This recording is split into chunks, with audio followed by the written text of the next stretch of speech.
Here we're going to take a look at simplifying expressions. In this case, we're combining like terms. Like terms are pieces of an addition or subtraction problem that have the same variables to the same power. So here you can see we have x in each of these, or you could call it x to the first power. So we have 12x's here, another 12x's there, another 1x there. So altogether 12 and 12 is 24 plus 1 is 25. So in this case, we can simplify this and say there's 25 x's. And that would be the completely simplified version of this.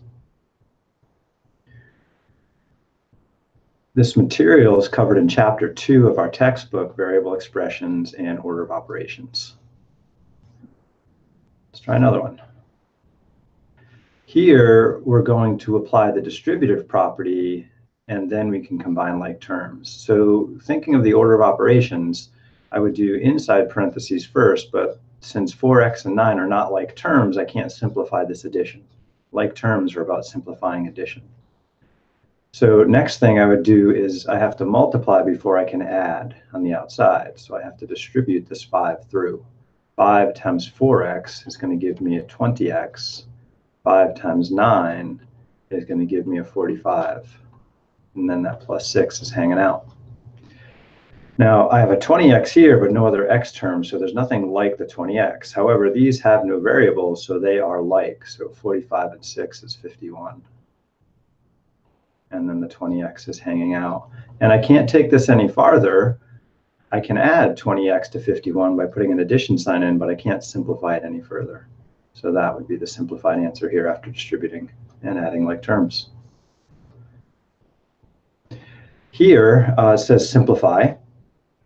In this case, remember in algebra that subtracting is adding the opposite. So that means I can view this as 3x plus 2 plus the opposite of 2x minus 8. Now, another thing in algebra is the opposite really means that you're multiplying by -1. So I have -1 times this thing right here. So I can't do this addition until I do this multiplication, so I have to distribute that through there. There's nothing to do inside this parentheses here, so I can rewrite without it. So 3x plus 2. Then I'm going to have a plus -1 times 2x, which is a -2x. And then I'll have minus -1 times 8, which is -8. And some people feel comfortable enough with negatives to skip this step and say this is the same thing as 3x plus 2 minus 2x. Subtracting a negative would be adding the opposite, so that would be plus 8. And the more work you do with signed numbers, the more you get used to that. As far as like terms here, we have an x term there and an x term there. Those are like.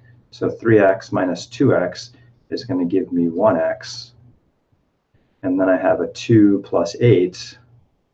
Those are like, and that's going to give me a positive 10. And so I could simplify this further. 1x, 1 times x is x, so x plus 10 would be the simplified result there. Another. Distribute, then simplify. Again, we got to be careful. It's not just a 9 that's being multiplied here. Because remember, in algebra, we have to think about subtraction as adding the opposite. It's really a -9 that's getting distributed there. So this is going to be 6. -9 times 3x is going to be a minus 27x. And then negative times a negative here, because again, that could be viewed as plus -2. So -9 times -2 is 18. So I'm going to have plus 18. Like terms here, there's only a single x term, but I have 2 terms without variables. So writing these in order, starting with the variable, I would have -27x plus 24. And that would be distributed and simplified. So I hope you found this useful. Have fun doing math.